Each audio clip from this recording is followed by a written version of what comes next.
বাঙালি special রান্নাঘরে সব বন্ধুদের স্বাগত। বন্ধুরা দেখতে পাচ্ছেন এখানে মেথি শাকের চচ্চড়ি বানাবো।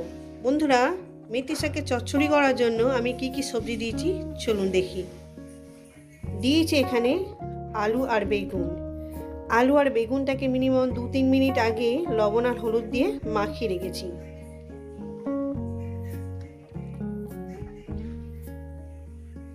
দিয়েছি বড়ি, মানে আলু বেগুন দিয়ে আর বড়ি দিয়ে মেথি শাকের চচ্চড়ি।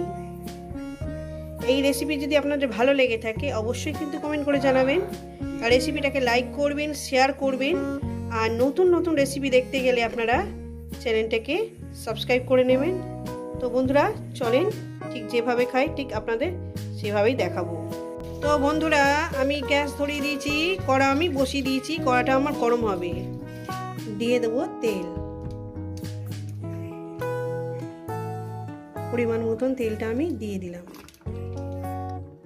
আমি বড়িগুলো আগে ভেজে নেব।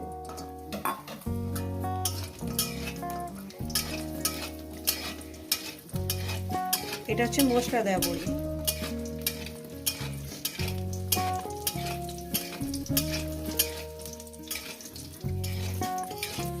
বড়িগুলো আমার ভাজা হয়ে গেছে, আমি তুলে নেব।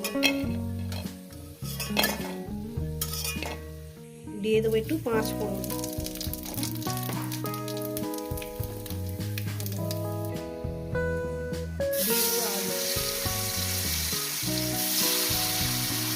আলুগুলো দিয়ে আমি একটু মিনিট 2 করে ভেজে নেব।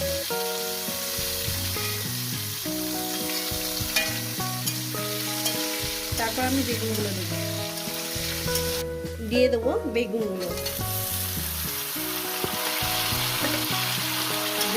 দিয়ে আমি আরো 2-3 মিনিট ভেজে নেব।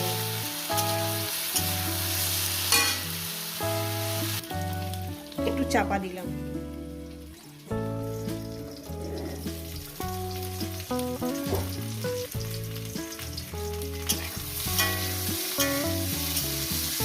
এটা ভাজা হয়ে গেছে, এর মধ্যে দিয়ে দেবো, গ্যাসটা একদম লোতে করে দেবেন। এই মুহূর্তে গ্যাসটা লোতে করে দিয়ে একটু জিরে ধনে গুঁড়ো দেবো সামান্য, দিয়ে একটু আদা চেঁচে দেবো, সামান্য পরিমাণে একটু আদা আমি এখানে ঘষে দেবো, সামান্য পরিমাণে দিয়ে দিলাম।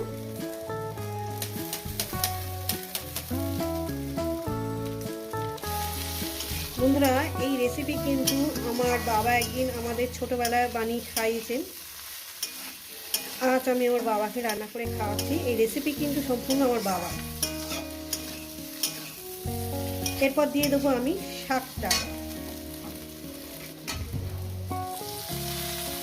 শাকটাকে দিয়ে দিলাম।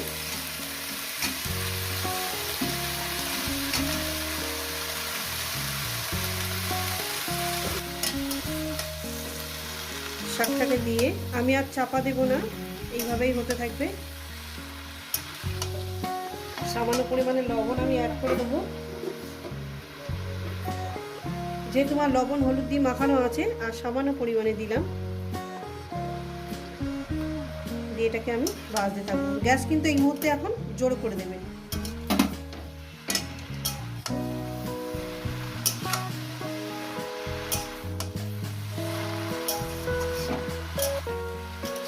আর শাকের সঙ্গে আমি কাঁচা লঙ্কাটাও দিয়ে দিয়েছি।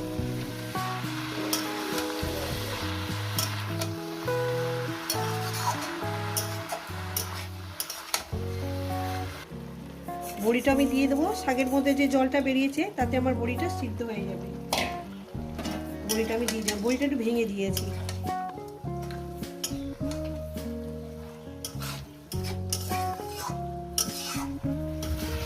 তো বন্ধুরা দেখতেই পাচ্ছেন আমার জলটা শুকনো হয়ে এসছে, রান্নাটা আমার কমপ্লিট হয়ে গেছে। এইভাবেই চচ্চড়িটা বানাবো, মানে চচ্চড়িটা আমার হয়েই গেছে। দেখছেন কত সুন্দর সবুজ হয়ে যাচ্ছে,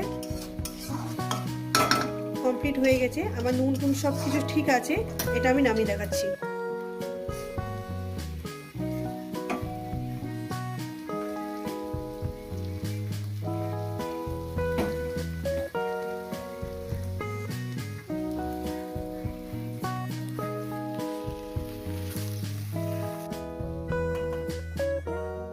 খুব সুন্দর খেতে হয়েছে বন্ধুরা।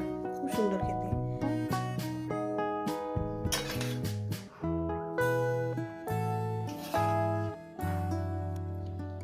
এই রেসিপি যদি আপনাদের ভালো লেগে থাকে অবশ্যই কিন্তু কমেন্ট করে জানাবেন, রেসিপিটাকে লাইক করবেন, শেয়ার করবেন, আর নতুন নতুন রেসিপি দেখতে গেলে আপনারা চ্যানেলটাকে সাবস্ক্রাইব করে নেবেন। তো বন্ধুরা চলেন আবার নতুন কোনো রেসিপির সঙ্গে দেখা হবে। সবাই সুস্থ থাকবেন, ভালো থাকবেন আর আমার নিত্য নতুন ভিডিও দেখবেন।